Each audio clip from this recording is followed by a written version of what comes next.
The secret behind secret societies. Obviously, the secret behind secret societies is a secret that people don't want to spread abroad.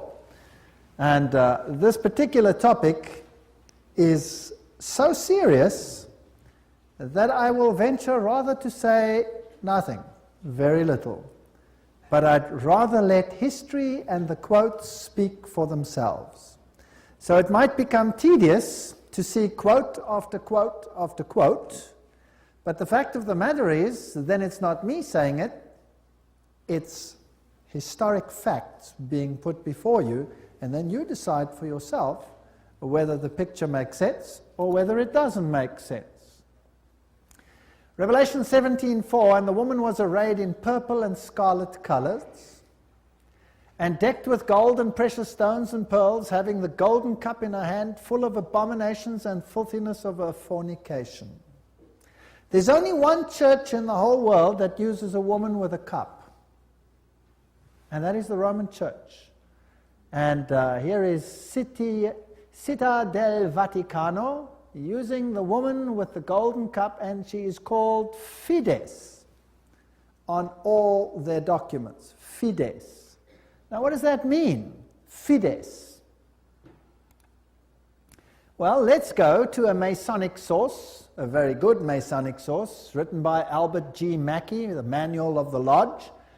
Albert Mackey was a 33-degree Freemason. It'll become clear as we go through the lectures what this means. And he says, the right hand has in all ages been deemed an emblem of fidelity, and our ancient brethren worship deity under the name of Fides, or fidelity, which was sometimes represented by two right hands joined, and sometimes by two human figures holding each other by the right hand. Numa was the first who erected the altar to Fides, under which the name, the goddess of oaths and honesty, was worshipped.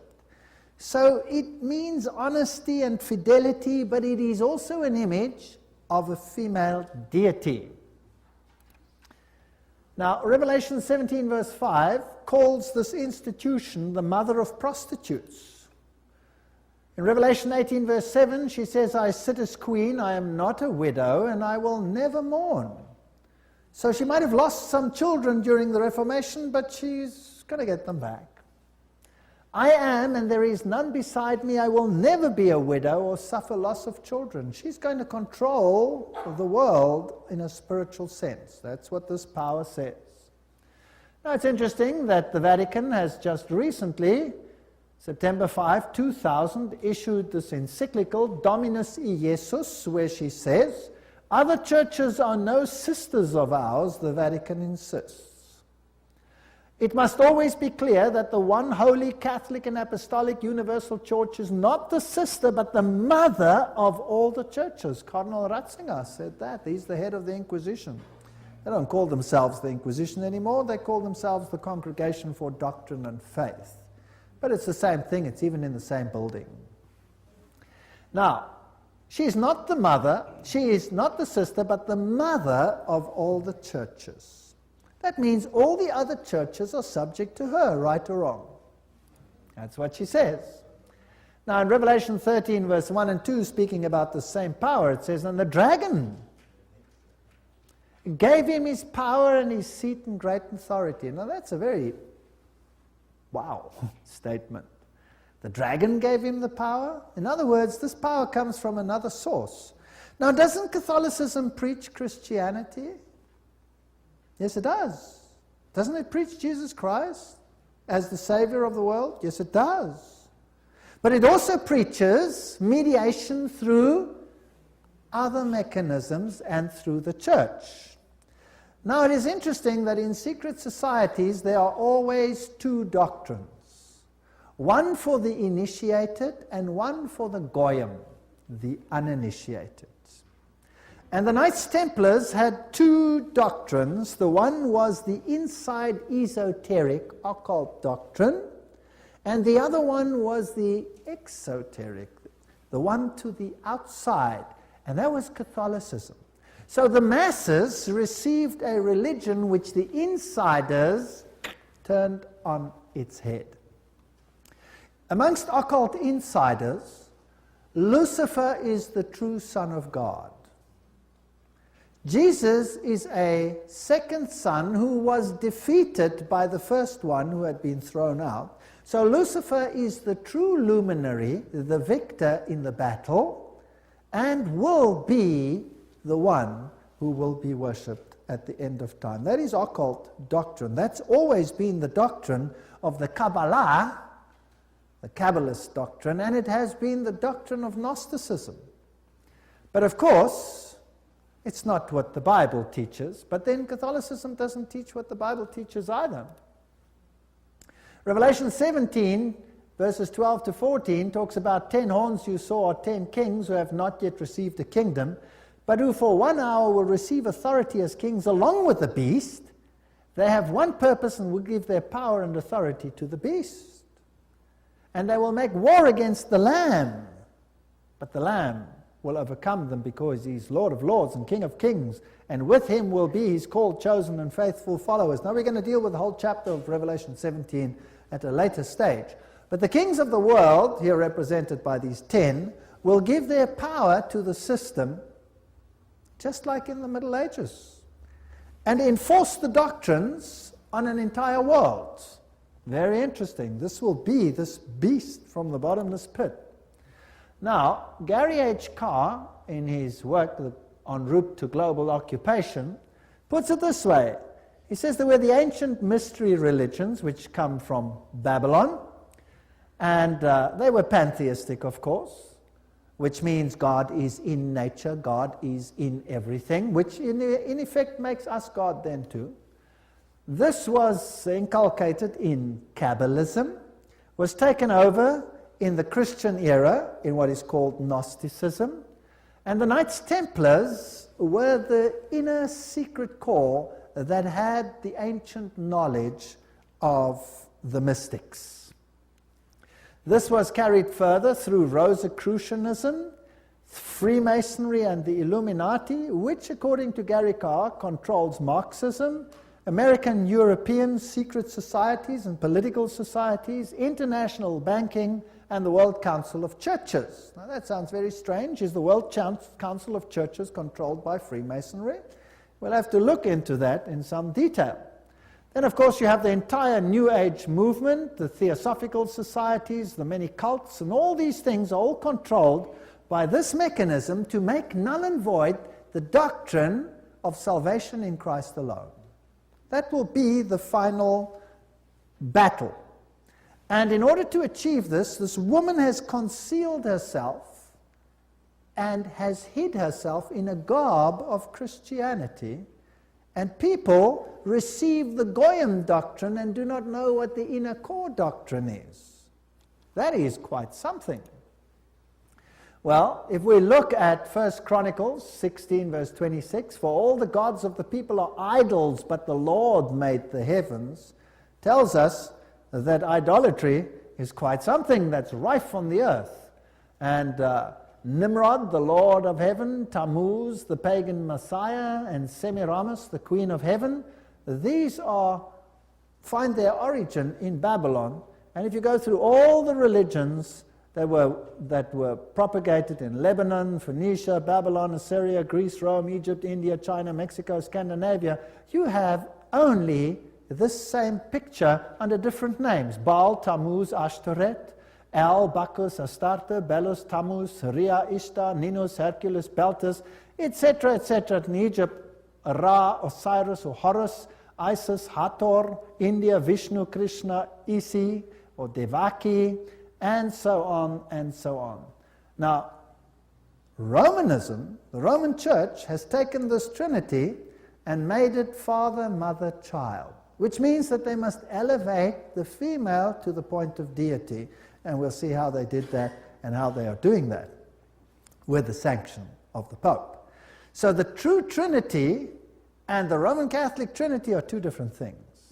For the Goyim, it's Father, Son, and Holy Spirit. For the inner circle, it's Father, Mother, Child, which is none other than Baal, Tammuz, and Ashtoreth, if you want to take it back to those times. Jupiter is the god who is worshipped under Petrus. the rock.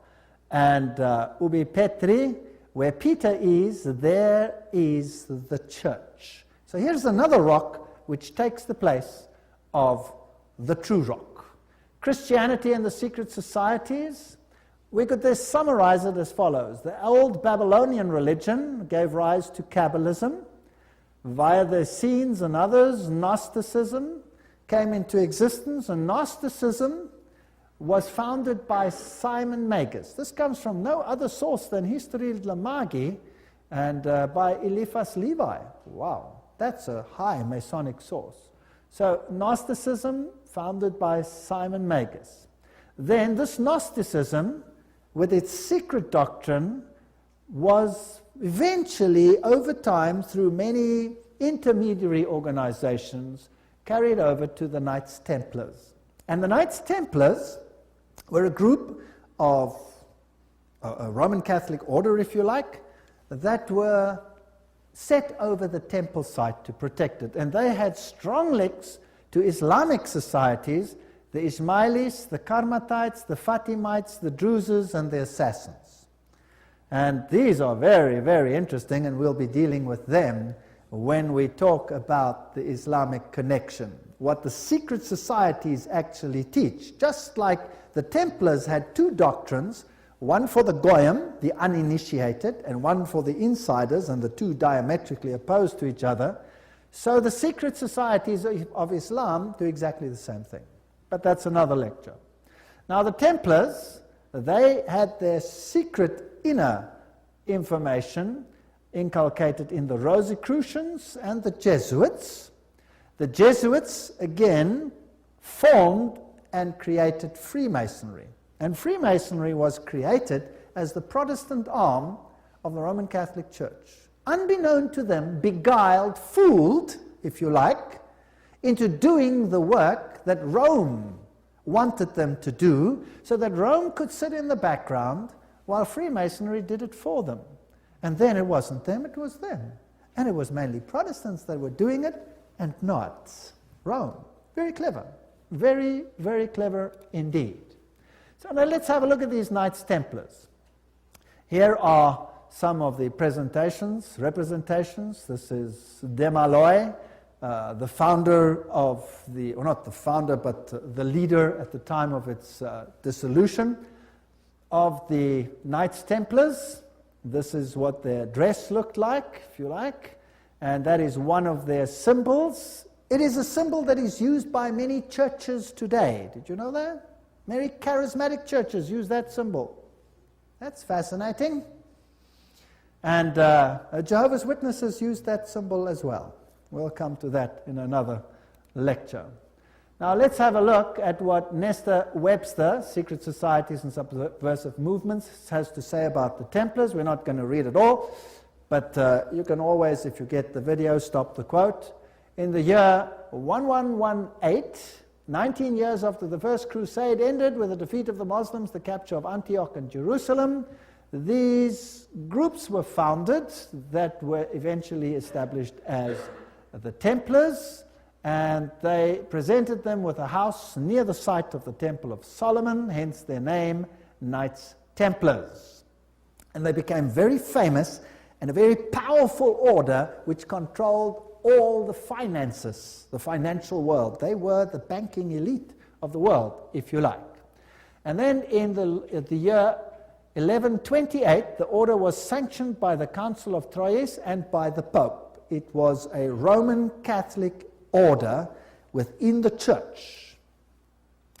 Now, some years later, October 13, 1307, this order was officially brought to an end by the King of France because it had come to light what they were doing, so it was said.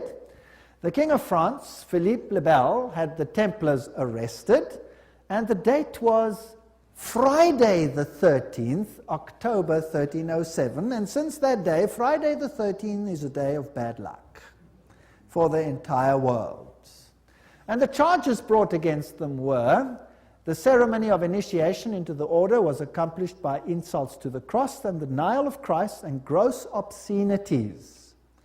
gross obscenities. There were all kinds of things reminiscent of Sodom that had to take place there. The adoration of an idol, which was said to be the image of the true God, and that was Baphomet, this symbol over here of the androgenic male-female deity.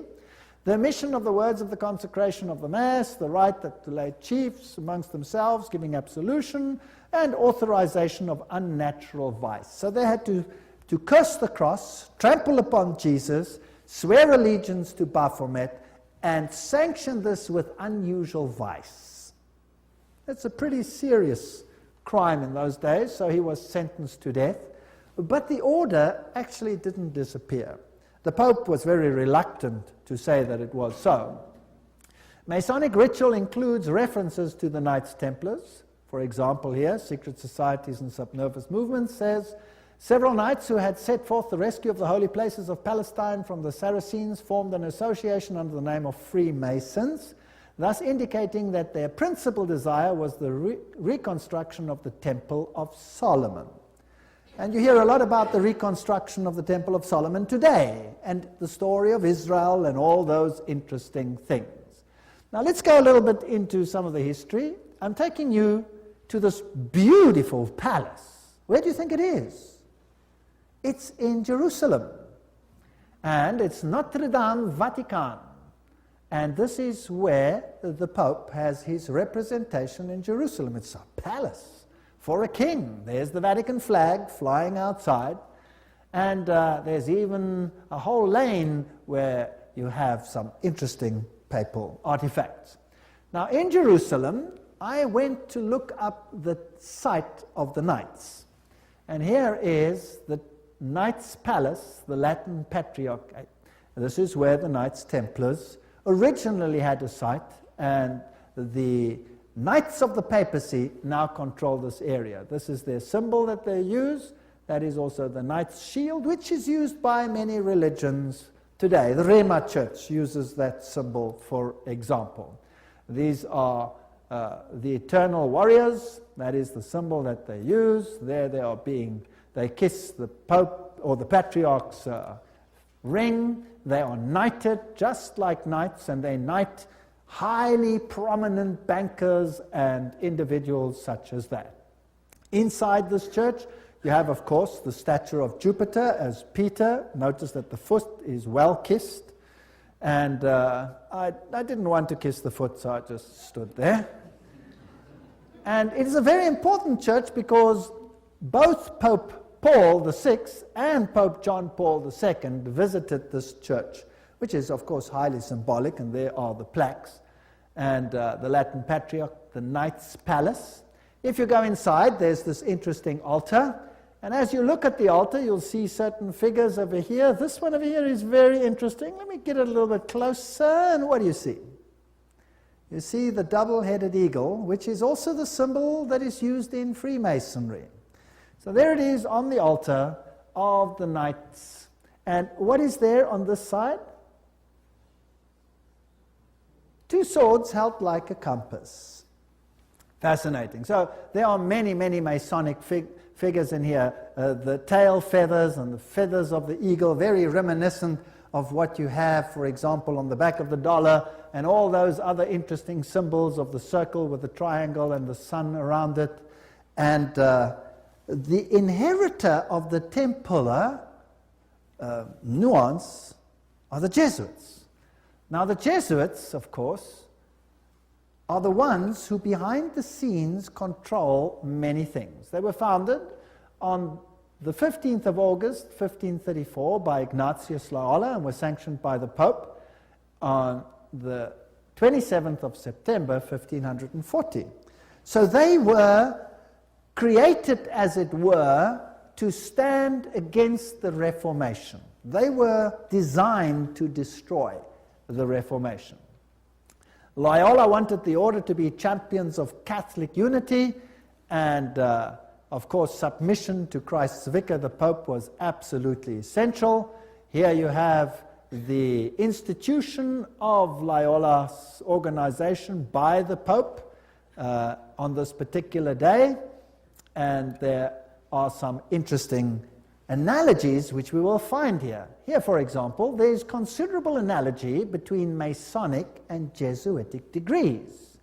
And the Jesuits also tread down the shoe and bear the knee because Ignatius Loyola thus presented himself at Rome and asked for the confirmation of the order. Now, everything I say has a quote attached to it, so don't say I said it. And if anybody wants to get angry about anything that is said, then phone the people that said it and be angry with them. Okay? So this is what they did, and this is what Freemasonry does. So there you have your nice little link. Now, who existed first? Freemasons or the Jesuits? The Jesuits existed first, of course. They were to obey as a corpse, per a cadaver. The reconstitutions repeat 500 times that one must see Christ in the person of the general, and even if God gave you a dog, you must obey him as though he were Jesus Christ himself. Loyola's statue in a Jesuit retreat, Loyola in vision, the Society of Jesus constituted in the Chapel Notre-Dame, Notre-Dame, 1534, now the Chapel of the Sacred Heart in Paris. Many, many occult incrustations. And this is the famous Jesuit oath that each Jesuit makes when he becomes a Jesuit. Now, it'll tell us something about the character of the Jesuits. There it says, I, and he fills in his name, in the presence of God and all the saints and all these things, swear that His Holiness the Pope is Christ's vice-regent and is the true and only head of the Catholic Universal Church, etc. It also says here that this power was given by the Savior, Jesus Christ. He has power to dispose heretical kings, princes, states, commonwealths, governments, all being illegal without his sacred confirmation, and that they may safely be destroyed. So a Jesuit swears that if a government is not subject to Rome, it can be what? Destroyed. I further declare that I will help and assist and advise all or any of His Holiness's agents wherever I shall be, and do my utmost to extirpate the heretical Protestant or liberal doctrines. Liberal doctrines are doctrines where you decide what you believe. You take the liberty of making your own choice rather than allowing the Pope to do it for you. And that will be destroyed, and all their pretended powers. And that it doesn't matter where you send me in the world, I will obey. And I promise that I will have no opinion of my own. I will obey like a corpse. And I will make war, secretly or openly, against all heretics, Protestants and liberals, as I am directed to do, to extirpate and exterminate them from the face of the whole earth. I will spare neither sex, age, nor condition, and I will hang, waste, boil, flay, strangle, bury alive these infamous heretics, rip up the stomachs and wombs of their women, crush their infants' heads against the wall in order to annihilate forever their execrable race. That's quite a nice Christian promise, would you agree? Very Christian promise.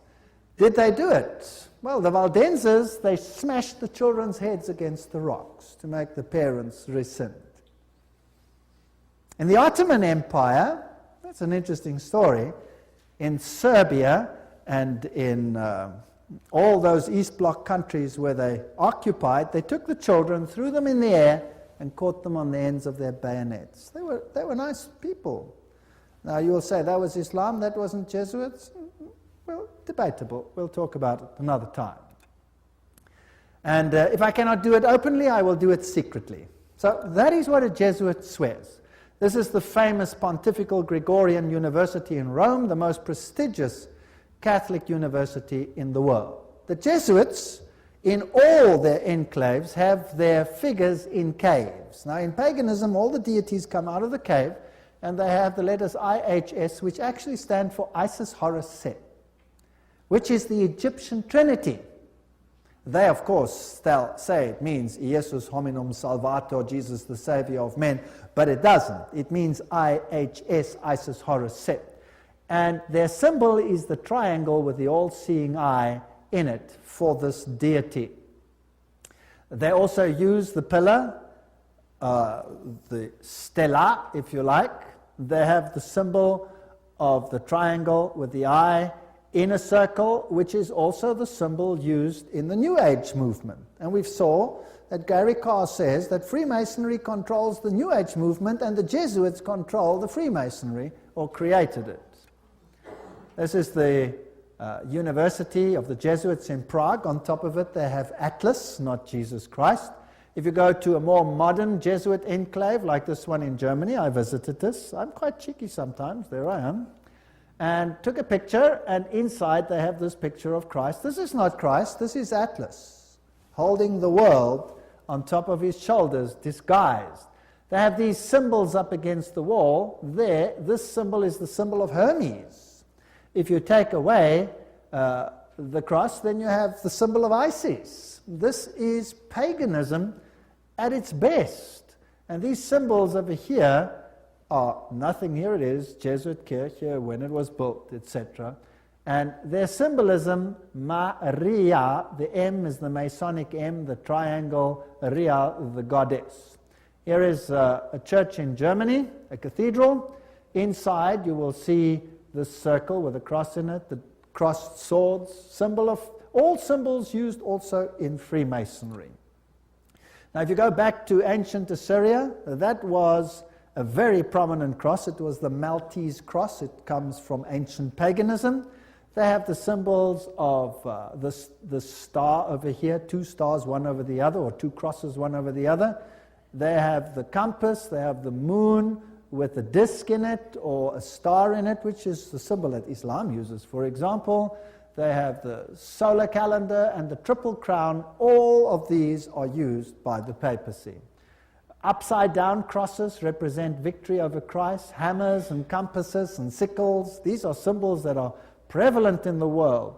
There's Jesus standing above the skull and crossbones, which is a symbol of Jupiter, the god Jupiter, who is a symbol of course, who is Lucifer. Upside down crosses again. This is a very important cathedral in Europe, in Germany, where all the political leaders come together. If you go there, you will have Janus, the two-headed one, and then you have the statue so-called of David, but of course it isn't David, it is the god Pan, because he has a pan flute in his hand, and David didn't play a pan flute. So I went to look for the dark side of Pan, because there's a light side and a dark side, and I found him. There he is, the hoofed one in the same cathedral. So they hide their occult symbolism. If you enter into the hallway, you find this over here. This is the god Anubis. It's got nothing to do with Christianity. There you have him as well. Plus you have the phoenix rising from the ashes. Plus you have the symbol of Jupiter and a whole host of other symbols over there. And in their side chapel, you have all the signs of the zodiac serving the various deities like Mars and Aquarius, etc. And the doorknob is a yin-yang. This has nothing to do with Christianity. They use the symbol of the compass and Jupiter and the PX symbol over there, which you will find in virtually every single Christian denomination upon the face of the earth. The phoenix rising from the ashes, the peacock, all symbols of Lucifer. Here you have the PX with a circle with a dot in it, and you say to yourself, but isn't that a symbol of Christianity? No, this is a symbol of Horus. This has got nothing to do with Christianity. They use pine cones. Let's ask Albert Mackey, 33-degree Freemason, to tell us what the symbol means. The point within the circle is an interesting and important symbol in Freemasonry. The symbol is really a beautiful but somewhat abstruse allusion to the old sun worship, and introduces us for the first time to that modification of it among the ancients, the worship of the phallus. So it's a pretty filthy symbol at that. It deals with male organs. Wow. So that comes from the horse's mouth. So that's what it means. Now what's the PX mean? Let's go to the best Masonic source in the world, Morals and Dogma, page 292. And in case you don't believe me, I photocopied it so that you can see it. There you can see the symbol. Can you see that?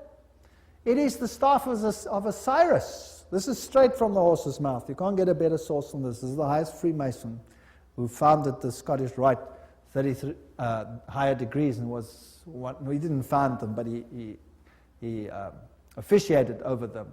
On the medal of Constantinople, in hoc signat eris, whatever the inscriptions, and then some other interesting things. So this is the staff of Osiris.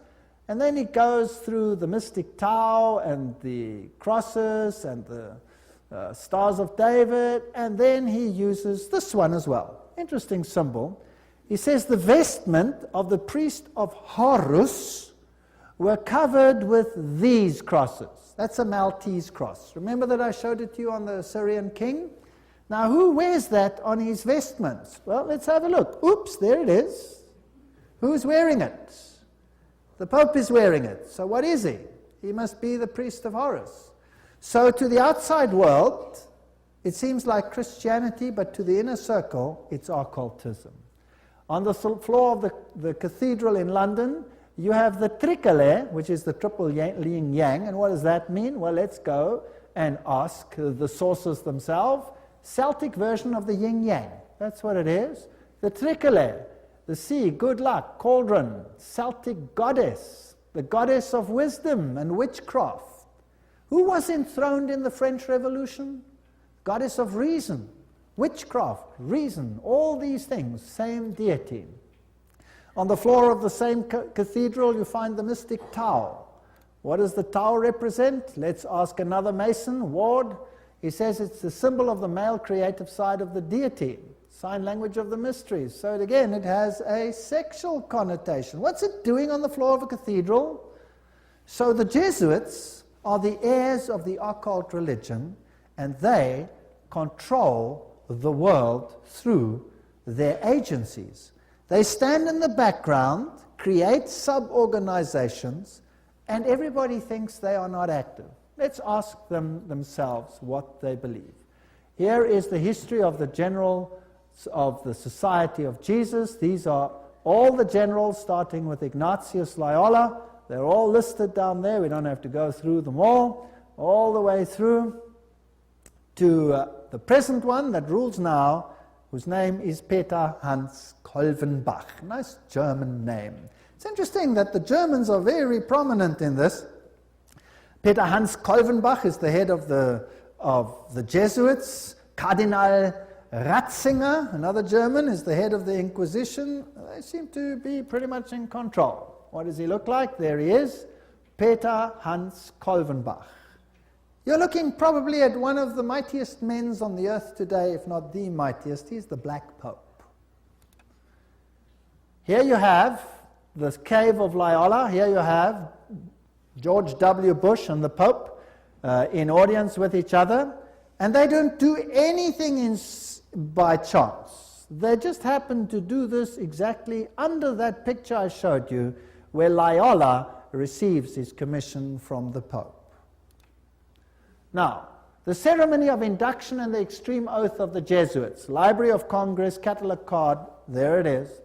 You have been taught to insidiously plant the seeds of jealousy and hatred between communities, provinces and states that were at peace, and incite them to deeds of blood involving them in war with each other, and to create revolutions and civil wars in countries that were independent and prosperous.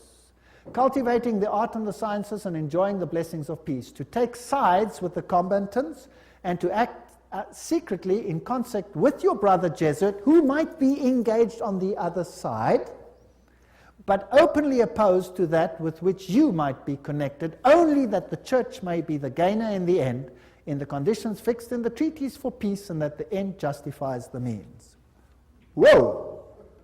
This is Hegelian science. Two opposing viewpoints, dialectic thinking.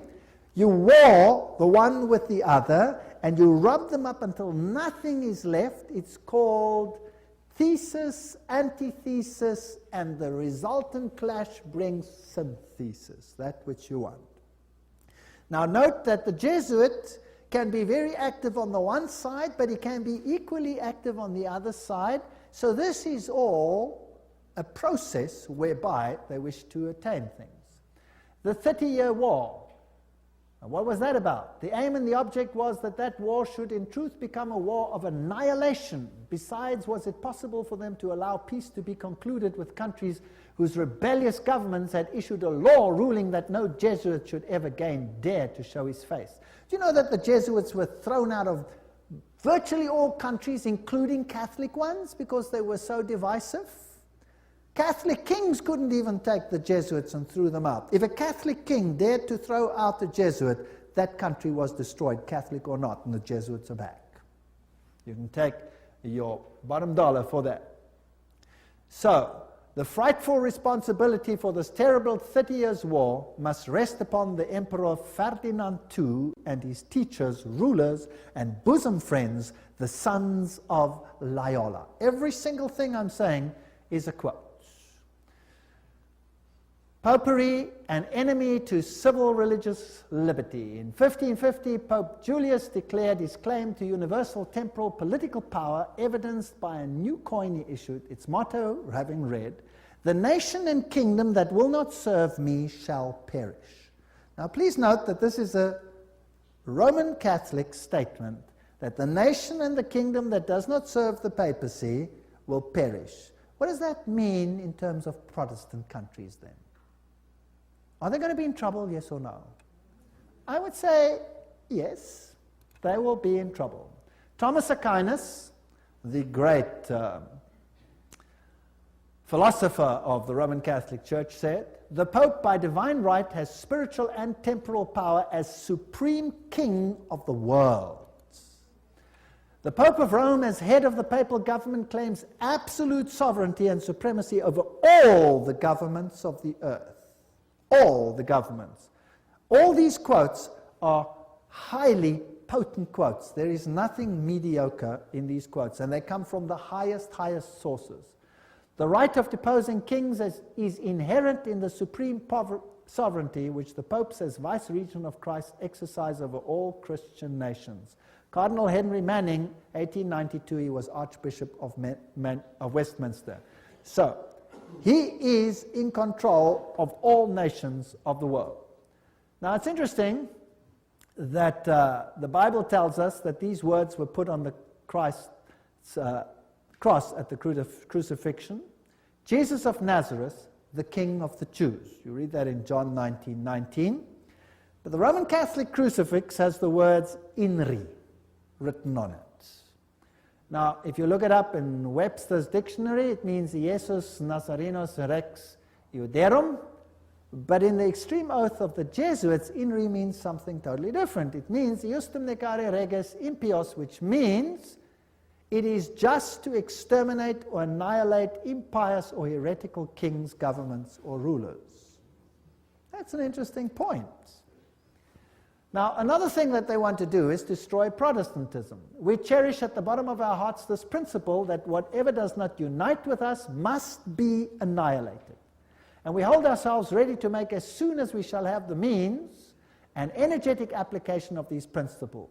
Protestantism is already wearing out and sinking to decay. Yes, we are destined to insult its last agonies, to march over its broken skeleton and scattered bones. Oh, let us hasten this dissolution by our strong and united efforts.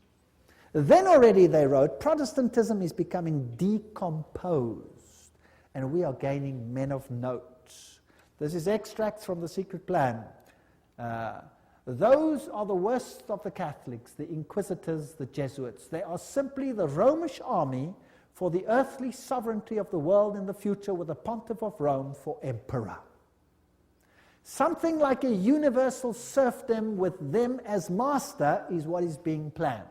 That's all they stand for. They don't even believe in God, perhaps, the brothers Karamazov. All these quotes. The general of the Jesuits insists on being master sovereign over sovereigns. Wherever the Jesuits are admitted, they will be master, cost what it may. The society is by nature dictatorial, and therefore it is the irreconcilable enemy of all constituted authority. 50 Years in the Church of Rome, written by Father Cheniking. Ignatius Loyola says himself, the power of the general will be so unlimited that should he deem it necessary for the honor of God, he shall even be able to send back, or in another direction, those who have come direct from the popes. So this is a powerful order. Friedrich von Hartenberg said, never before in the course of the world's history has such a society appeared.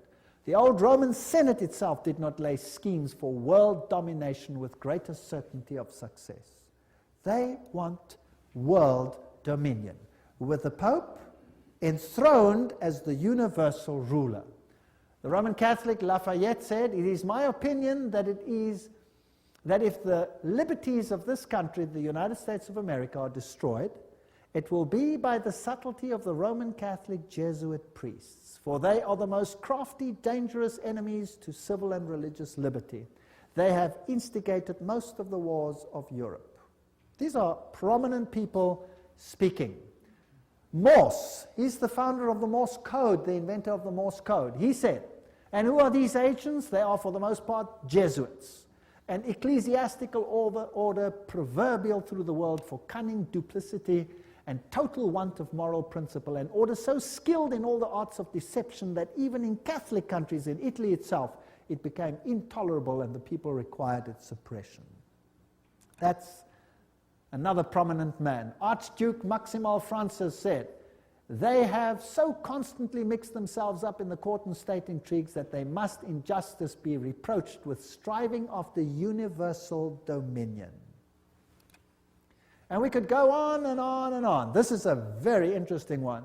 This is Michelangelo Tamburni, 1720. This is the Jesuit of the Jesuits, the general speaking to the Duke of Brancas. And he said the following: "See, my lord, from this room I govern not only Paris, but China. Not only China, but the whole world, without anyone knowing how 'tis managed." Interesting. This is what the Jesuits themselves had to say. The Pope's confessor has to be a Jesuit. And the Pope himself has to come to a Jesuit to confess. The Vatican Empire, everything I say is a quote. This here is Jean-Baptiste Johnson.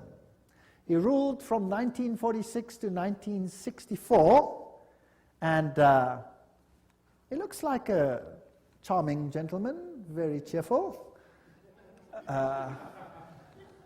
But nevertheless, you can see that this photograph was taken from the Saturday Evening Post, 1959, and this is what he is in command of. And now we will want to deal with these issues in the next session. He controls the following secret societies: the Sovereign Military Order of Malta. So he is in control of the Knights of Malta. The Scottish Rite Shrine of Freemasonry, the Order of the Illuminati, the Knights of Columbus, the Knights of the Ku Klux Klan, B'nai B'rith, the Nation of Islam and its private army called the Fruit of Islam, the Mafia Commission, Opus Dei, along with a host of lesser brotherhoods. So each one of those secret societies is controlled by the Jesuits. How do they control it, and what is their aim? And who is a member, for example, of the Knights of Malta? Who today is a member of the Knights of Columbus? Who is a member of B'nai B'rith? Who controls the Fruit of Islam? Who controls Opus Dei?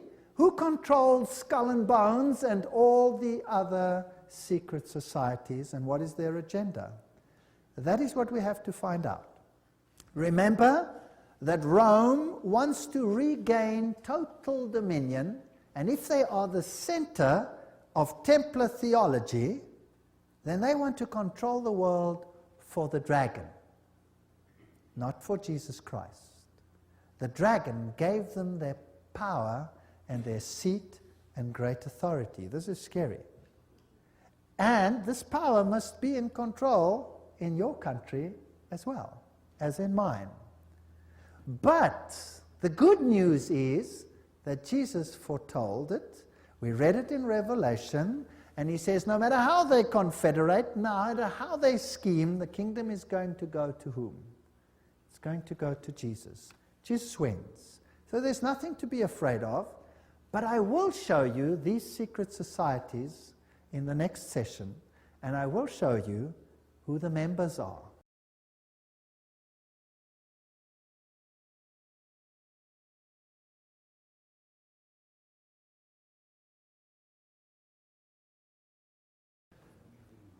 As we spoke in our previous little session, this is Jean-Baptiste Johnson, just one of the great generals of the Society of Jesus. He was the leader from 1946 to 1964. And we mentioned the Order of Malta, the Shriners, the Order of the Illuminati, the Knights of Columbus, Ku Klux Klan, and all these secret societies that are under the control of the Jesuit general. Persecution of the Catholic Church in Germany has been directed only against those elements which did not entirely submit to the ever-increasing centralization of authority in church and state. So sometimes it looks as if even the Catholics are suffering, but only those Catholic groups that are not totally submissive to this system will be subjugated. Some Catholic orders were actually opposed to the Jesuits. They were killed, they were wiped out. In the French Revolution, the Dominicans had taken over the Inquisition from the Jesuits. Boom, they were zapped. And the Jesuits took it back. Its objective was, and is still, to destroy the effects of the Reformation and to re-establish the Holy Roman Empire of the German nation.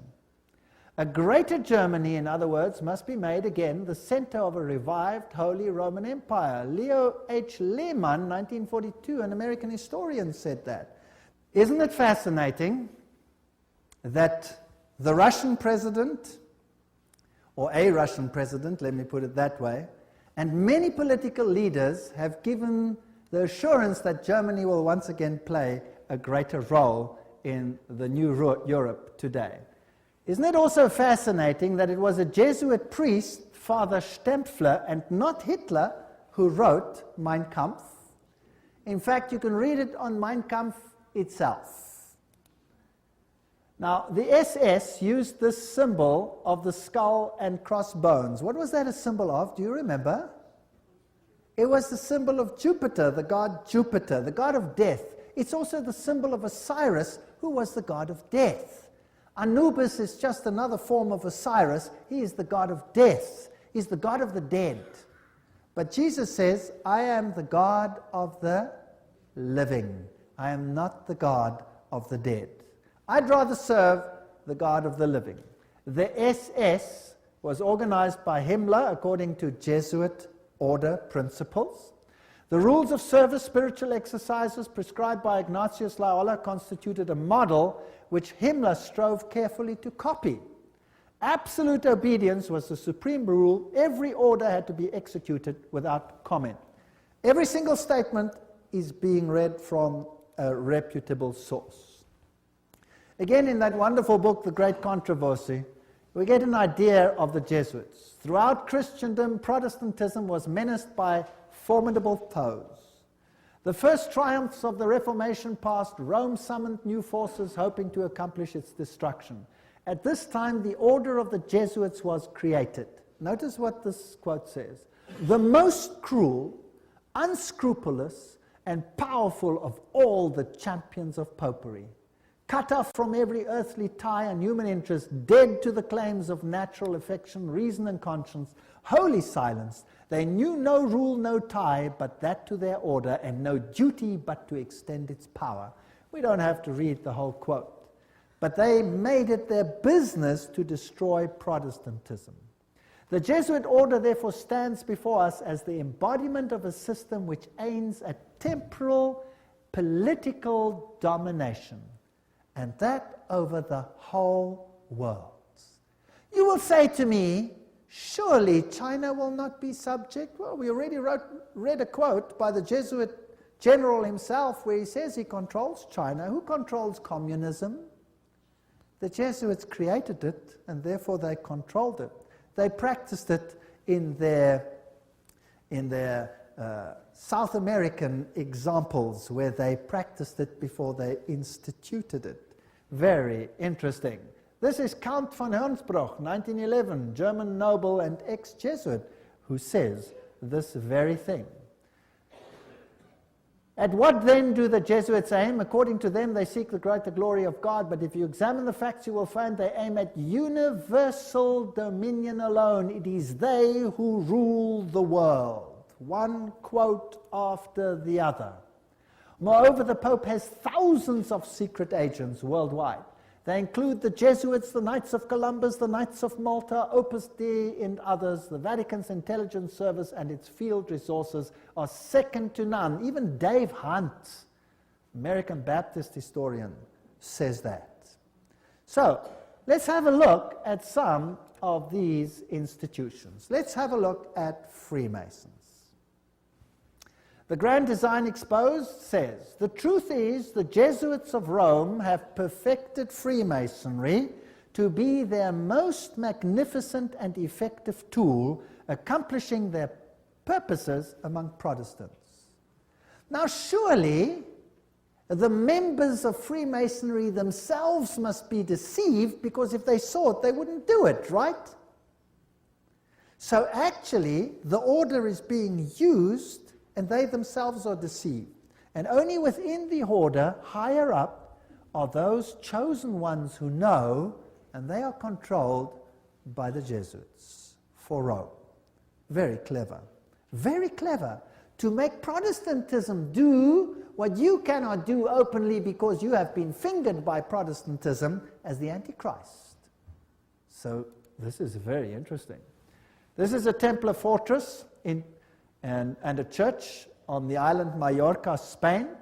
And there again you have the double-headed eagle, and you can go to virtually any church on that island and you will find the double-headed eagle over the altars of these churches. As I've said, Adam Weishaupt was the father of Jacobinism, and he's the one who is also the founder of the Illuminati.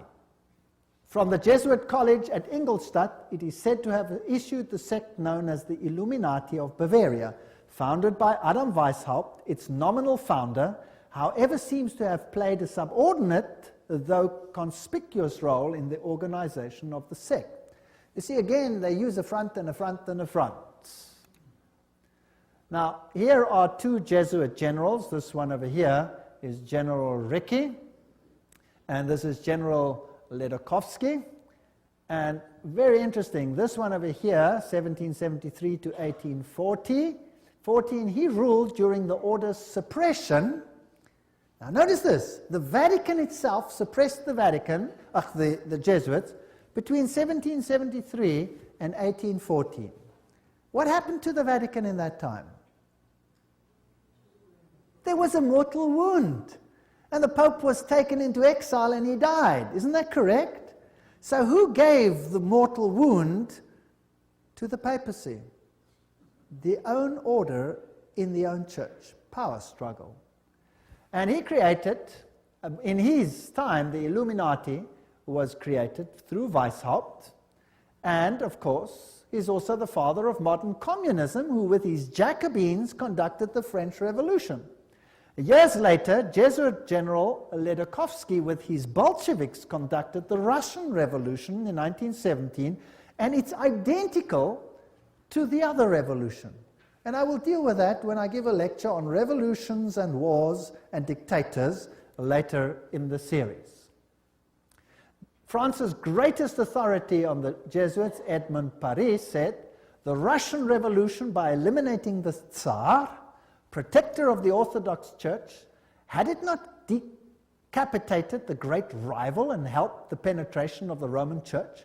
We must strike while the iron is hot. The famous Russicum, Russian College of Rome, is created in 1929, and its clandestine missionaries will take the good news to its schismatic country.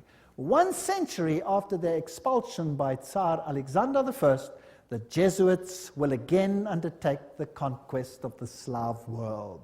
And did the poor Slavic world suffer? They were slaughtered by the millions. History will show what happened there when Stalin, probably one of the greatest mass murderers of all time, did his thing.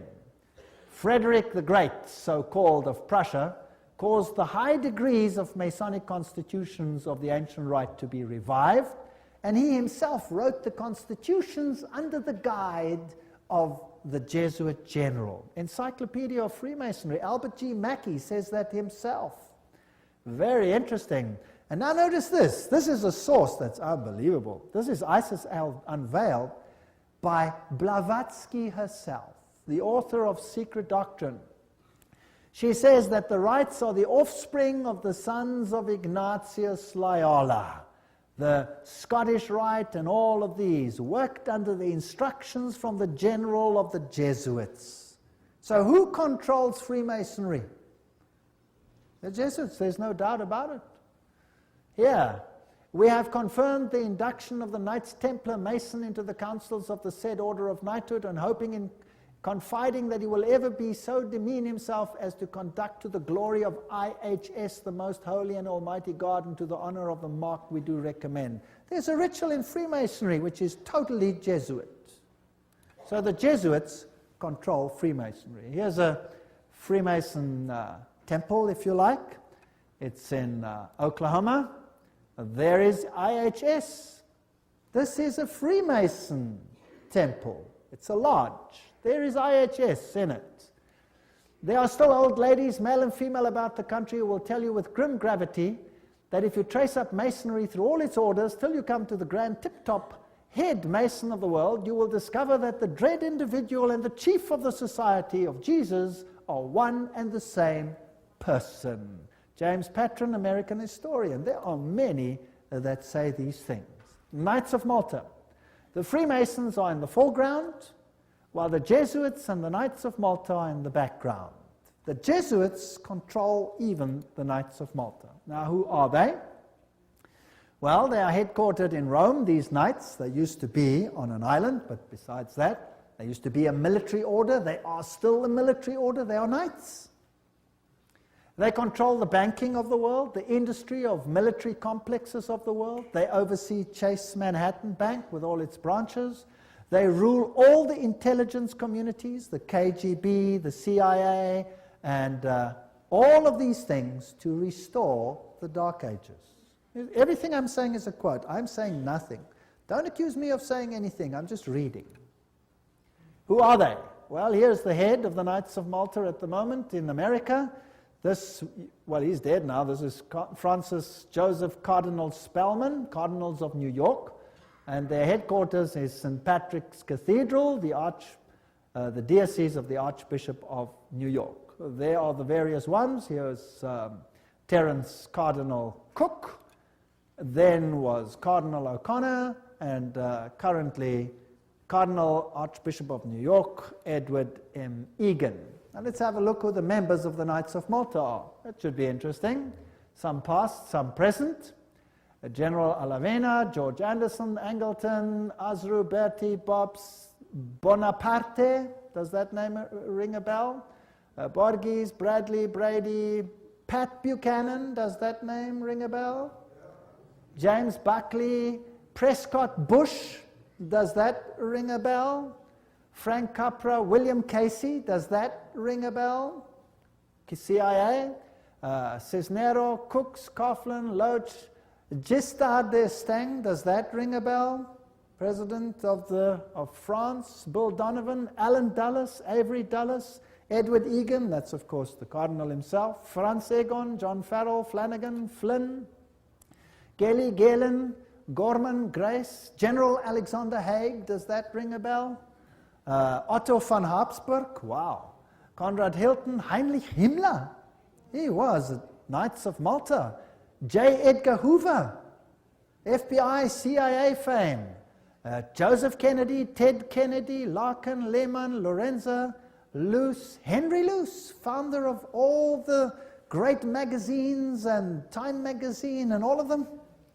Great publishing magnate, MacDonald, Manhattan, you name them, all of them, O'Neill, Otis, Franz von Papen, the legate who worked with Adolf Hitler, Perón, Rocco, the list goes on and on and on, Frank Shakespeare, Martin Shea, even Frank Sinatra was a Knight of Malta, for interest's sake.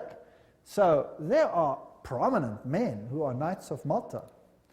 Now what about the Knights of Columbus? The founder of the Knights of Columbus is Father Michael McGivney. He lived a very short time, and then he died. He was very young. He died at the age of 38. There is their emblem, and this is their official home webpage. You can just take it straight off, and you can see something fascinating. What is that? Hello? Do you remember what it is? A little bundle of rods that you also found in the French Revolution, right there in the Manifest of Human Rights. What is it? Fasciae. And they've got a wreath around them. What does that mean? All power in one man. Who will that man be? Who do the Knights Columbus, founded by a Roman Catholic priest, want to see the power vested in? The Pope, of course. The Knights of Columbus, founded at New Haven, Connecticut, 1882. Then it was already considered 300,000 strong. Only Roman Catholics are eligible. It is initiative to service in 4 degrees. It's the heart and soul of politics. You cannot get into politics if you don't have the stamp of approval of these guys. The fact is well known to political machines and non-Catholic politicians whose candidates must receive the approval of Rome and the Knights before they dare nominate them for either dog pound or presidency.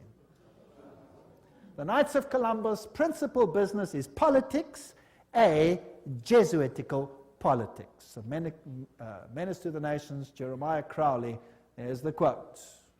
These are serious accusations. There they are, with their fasciae, which will become clearer as we go on, and we can see where we are heading.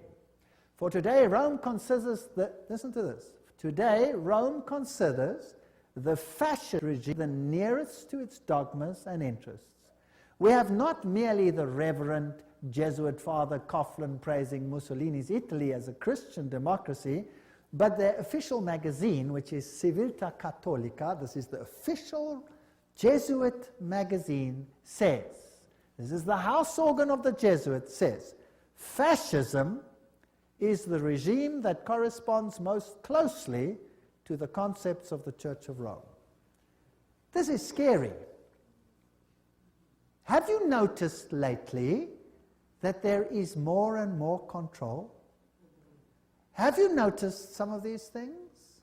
Have you noticed that you are being treated more and more like someone who has to bow 20,000 times before the powers? Then there is the organization Opus Dei.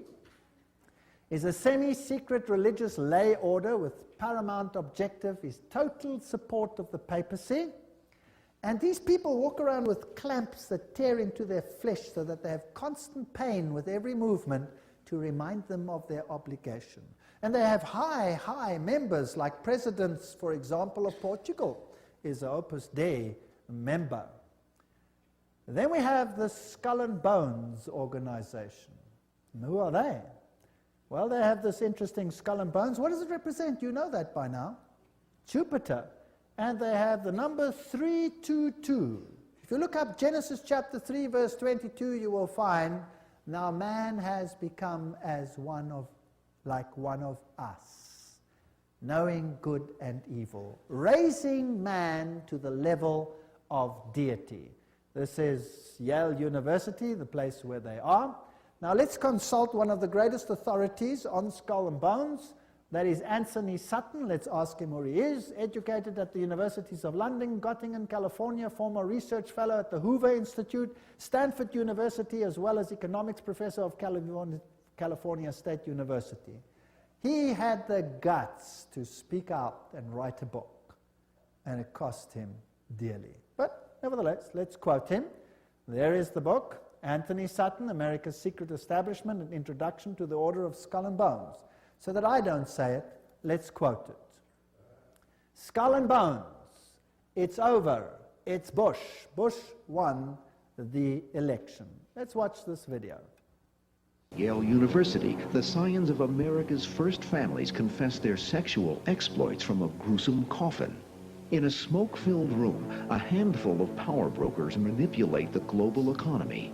These are the purported activities of some of America's secret societies, groups with names like Bilderberg, Skull and Bones, and the Trilateral Commission. The Skull and Bones Society is founded in 1832 by 15 seniors at Yale University in New Haven, Connecticut. They establish a secret society with rules and rituals that remain unchanged to this day. The Skull and Bones initiation ceremony is said to be held in April in the tomb's basement. One distinguished member serves as master of ceremonies. Once enrobed, he is known as Uncle Toby. The shortest senior is appointed Little Devil and dons a satanic costume. A bonesman with a deep voice is dressed as Don Quixote. Another is dressed as the college's founder, Elihu Yale. Still another is given papal vestments. It would all be funny if it weren't for the fact that among the former bonesmen are 3 presidents: William Howard Taft, George Bush, George W. Bush, numerous senators and ambassadors, industrialists like William Whitney, CIA agents, State Department officials, and publishing magnate Henry Luce. Absolute secrecy is also required. In his 1999 autobiography, George W. Bush devotes just one sentence to his membership in Skull and Bones. Quote, "My senior year, I joined Skull and Bones, a secret society so secret, I can't say anything more." The secrecy, according to some researchers, is there to protect the fact that Skull and Bones funnels its initiates into positions of power and influence. The best-known bonesman is ex-President George Bush, who, according to tradition, is supposed to avoid admitting he's a member. Mr. President, are you a member of Skull and Bones? American Journal got a similar response when we recently asked George Bush Jr., the governor of Texas, about his membership. Does it still exist? The thing is so secret, I'm not even sure it still exists. Okay, so you'll see that George W. Bush is a member. They lie in a coffin. They bow down before a papal figure, swear allegiance. They do all kinds of weird sexual things in a coffin, which I'm not going to explain what they do here. It's pretty vile. And these are the presidents of the most powerful countries in the world, and they belong to secret societies such as this. Let's look at the real Now, we're soon to have an election, and here is the German newspaper, Financial Times, Deutschland, February 2004, which confirms that Kerry, the opposition leader who is going to stand against George W. Bush, is also a member of Skull and Bones. So really, what's the point in voting if both of them belong to the same camp? What these people believe and what they are all about, we will have to see in one of the next lectures. The order, what it is and how it began. Those on the inside know it as the order. Others have known it for more than 150 years as Chapter 322 of a German secret society. That is very important. In fact, this was discovered when they broke in and stole some of the papers at that institution. It is officially known as the Russell Trust of 1856, or as the Brotherhood of Death, because they serve the god of death, who happens to be Anubis, if you like, Osiris, if you like, or Jupiter. The American chapter of the German order was founded in 1833 at Yale University by General William Huntington Russell, and Taft, the only man to be both President and Chief Justice of the United States. Interesting. Now, the German order, what does this actually mean? The Illuminati had its origin at the University of Ingolstadt, and recruits were from the student Corps. Of course, they had to be students with high connections, you know, sons of very high insiders. The order had its origin in Yale in 1833, but Skull and Bones is a chapter of a German secret society. So, which organization does it represent? Active members have enough influence to push their sons and relatives into the order, and there's significant intermarriage amongst the families, and they fall into major categories, two major categories. We find the old line, American families. Second, families who occupy great wealth. When he's initiated into the order, he says, tonight he will die to the world and be born again into the order, as he will henceforth refer to it. The order is a world unto itself, in which he will have a new name, and 14 new blood brothers also with new names. Now there's also a British chapter which was established at Oxford University and All Souls College, and the British element is called the Group. So the Skull and Bones is not the only one. You have the Group, and then you have a European order as well. So the Group links to the Jewish equivalent through the Rothschilds, the Inner Circle, and so there is a worldwide secret organization which has the highest individual in industry, government, all facets of life. And they actually are the most prominent rulers in the world today. And if they are a chapter of a German society, then they are the Illuminati. And George W. Bush said that there are 1,000 points of light illuminating the world at the moment. It's interesting that the order writes many constitutions. The members write constitutions. For example, Archibald MacLeish, who is a member of Skull and Bones, or was, he wrote the constitution of UNESCO. Now we're going to have to deal with UNESCO and find out what it's about. Churches, the Union Theological Seminary is under the control of Skull and Bones. A very interesting seminary. We'll deal with these in more detail in another lecture. Major establishment of law firms, communications and industry, the Federal Reserve, and all of these are controlled by the order. This is how Chapter 322 operates. There's a central inner core. Notice that this is actually the all-seeing eye, the wedge of the eye, but that's something else. There's an inner core, there's an inner circle, there's an outer circle, there's an Atlantic Circle, the Bohemian Club, notice there, Bohemian Club, part of Skull and Bones, Pilgrim Society, Penumbra Order, Chapter 322 of the Order, the Trilateral Commission. That's how it's put together.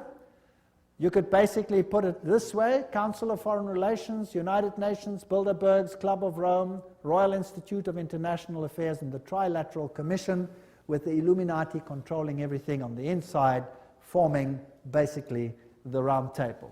Now you saw that the Bohemian Club is part and parcel of the issue. Now what is this Bohemian Club? Well, here's the Bohemian Grove. The August 2, 1982 edition of Newsweek reported, this is just another quote, the world's most prestigious summer camp, the Bohemian Grove, is now in session 75 miles north of San Francisco. It's in a forest. It's a fortress. But strangely, even fortresses can be breached, and one enterprising journalist managed to sneak in.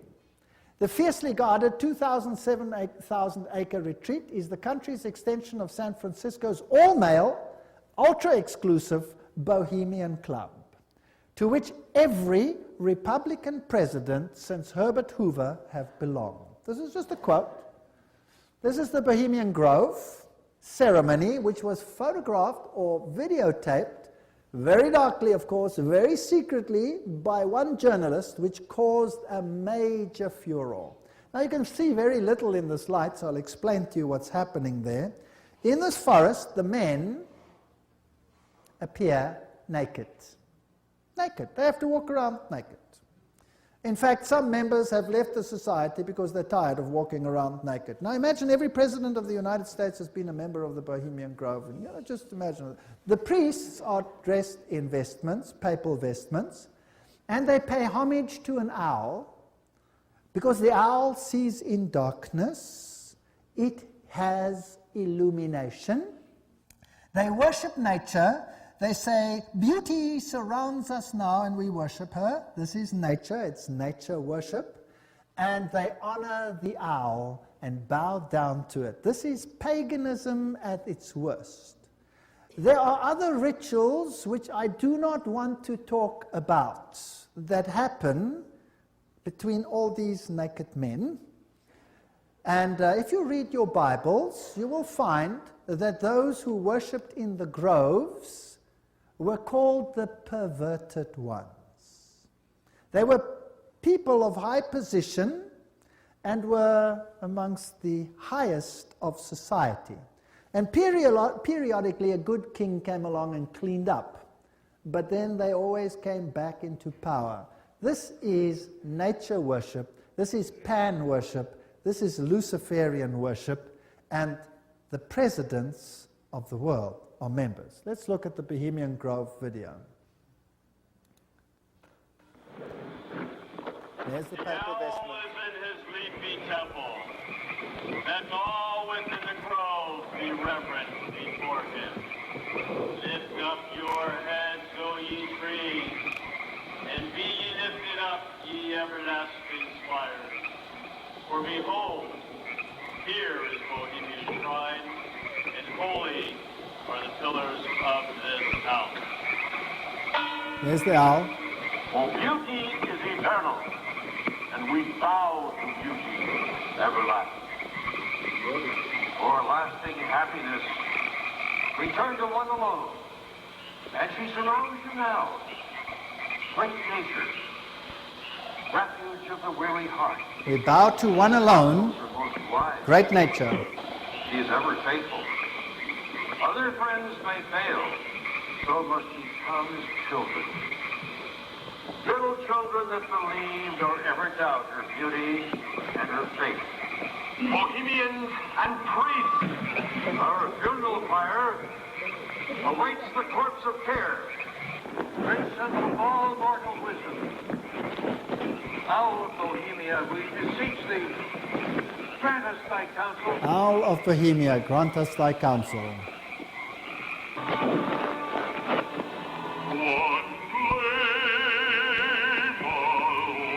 Well, that's just a part of the ritual, which shows that it is nature worship.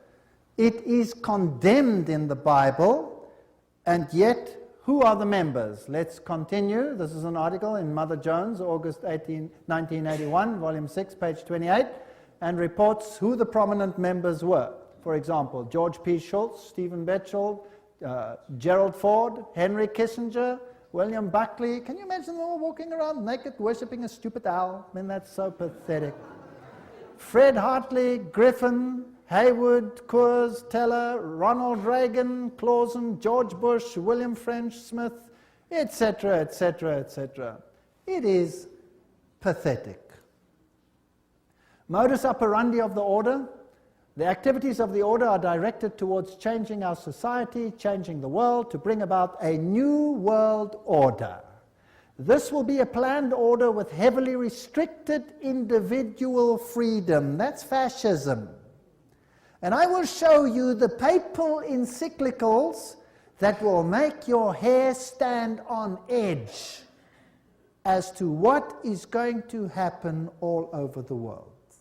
And believe me, I live in a country where it's being implemented. And you can see it happening every single day. It is scary. But you don't have to be afraid if you know why it's happening. If you do not know why it is happening, you will despair, and there are thousands who are putting bullets through their head because they cannot tolerate it. 4,000 farmers driven off the land and murdered in my country alone. They lose everything, they lose hope, they put bullets through their heads, they wipe out their entire families because it's better for them to die than to live with it. And you know what?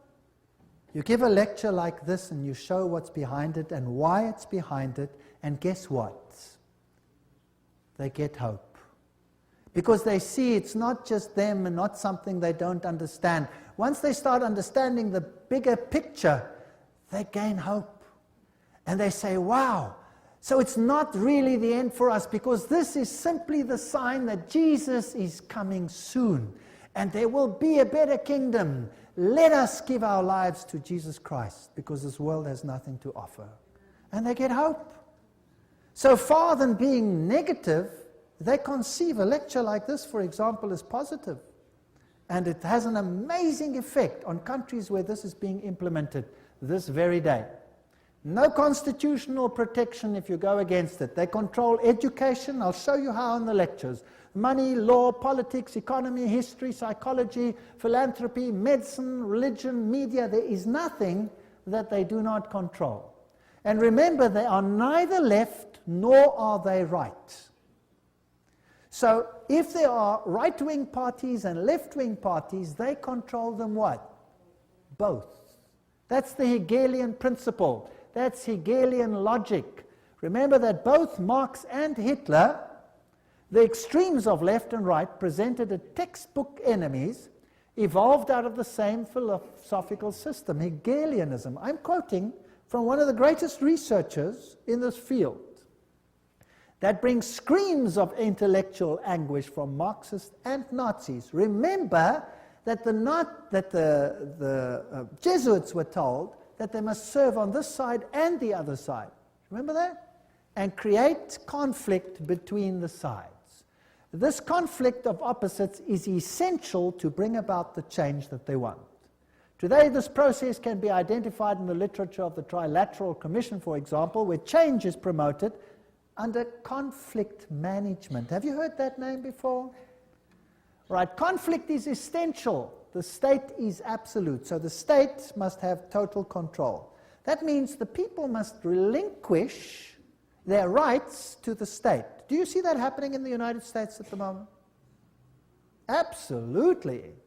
So, the state requires complete obedience. An individual does not exist for himself in these so-called organic systems, but only to perform a role in the operation of the state. That's exactly what it was like under Nazism. Here's Hegel. The two, Hegel and Kant, are the philosophers behind the system. I was stunned. I was in Europe 4 weeks ago, in Germany, and the leaders, the presidents of Germany, went down and put down wreaths in front of these people's graves and said, their philosophy has made the new Europe possible. They honored them. What a terrible, I would almost say satanic, well, why not just say it, philosophy. The Illuminati principle that the end justifies the means is also the principle of the group and the order, which is skull and bones. That means you can do anything, no matter how dastardly, as long as you achieve your aim. There's an outer circle, an inner core, all of these. Council of Foreign Relations is the outer circle, Trilateral Commission, all of those. Trilateral Commission was founded by David Rockefeller, comprises 200 members worldwide. The Bundy operation, activism towards a new world global order. George W. Bush, who was a member of Skull and Bones, remember, says that it's a big idea, a new world order where diverse nations are drawn together in a common cause. Only the United States has both the moral standing and the means to back it up. So, do you think they're trying to get all the countries of the world to come into this system, yes or no? Do you think it's possible that they are giving their power to a woman who rides them? Does it look like it? Who controls them? The Jesuits. And who do the Jesuits say all power must be under? The Pope. Isn't that correct? All right. So who do you think would clamor for a new world order more than anyone else? Maybe the Pope. Wouldn't that be interesting? Well, here he is. New international order urged for the sake of peace. When? January 3, 2004. His whole New Year's speech was dedicated to asking for the implementation of the New World Order. The Vatican City, January 1, 2004. John Paul II started the new year by insisting that peace is possible and thus a duty, and he called for a new international order. CNN, what did that have to say? Pope calls for a new world order. Thursday, January 1, 2004. Vatican City, Pope John Paul rang in the new year on Thursday with a renewed call for peace in the Middle East and Africa and the creation of a new world order based on respect for the dignity of man and equality amongst nations. What did he say? This year, Pope John Paul directed his thoughts to the continuing conflict around the globe, but he stressed that to bring about peace, there needs to be a new respect for international law and the creation of a new international order based on the goals of the United Nations. He called for an order that is able to give adequate solutions to today's problems based on the dignity of the human being, this is human rights, on an integral development of society, on solidarity amongst nations, rich and poor, on the sharing of resources and the extraordinary results of scientific and technical process. You know, sharing of resources, have you heard of that before? Well, there's another term for it. It's called redistribution of wealth. Have you heard of that before? Right, now let me redefine that for you. To redistribute wealth means to take the wealth from the one who has it and give it to one who has not got it. Is that correct? Now if you do that, which nations of the world will be hardest hit? The Catholic ones or the Protestant ones? The Protestant ones are the rich nations. Everywhere you can draw a line. Now I will show you in the lectures that come that there are encyclicals which define how the redistribution is to take place. And how it is happening and how the encyclical says it should take place is what I can see happening in my country without the government lifting a finger against it. It is defined by need, as we will see. Now, there's another word for taking from one who has and distributing it to someone who does not have. It's called theft. Stealing. Thou shalt not steal, says the Bible. The Pope in Rome says, thou shalt steal. He does. Literally, I'll show you his encyclical. You will be stunned. This New World Order is going to be an exciting place. I don't want much part of it. Fortunately, my God says, my kingdom is not of this world. If it were, they would fight for me. But it is not of this world. My kingdom is up there. There where your treasure is, there your heart will be. I have managed, because I live where I live, to loosen myself from that which I own, because I know that it means nothing anymore. Do you know that in my country, if you go on a holiday, and you stay away for a while, and you come back, and your house is occupied, that you cannot put the new tenants out, even if the house is yours? Did you know that? Because they have need, therefore they have the right to take it, whether you own it or not. And this is not a joke, this is a fact. Scary. But who cares? I serve a God who has promised the most wonderful things, even temporal things, to those who serve him. Wonderful promises. I go to prepare a place for you, and I will come again to take you where I am also. In my Father's house are many rooms. I go. Actually, it doesn't mean rooms, it means mansions. God has prepared things for us which make this world sick by comparison. So let them have their kingdom, let them have their fun, because my God says this world will come to an end and the kingdom of God will reign forever and ever and ever. Don't miss the next lectures. We're now on a roller coaster ride that will take you to exciting places. Thank you for coming.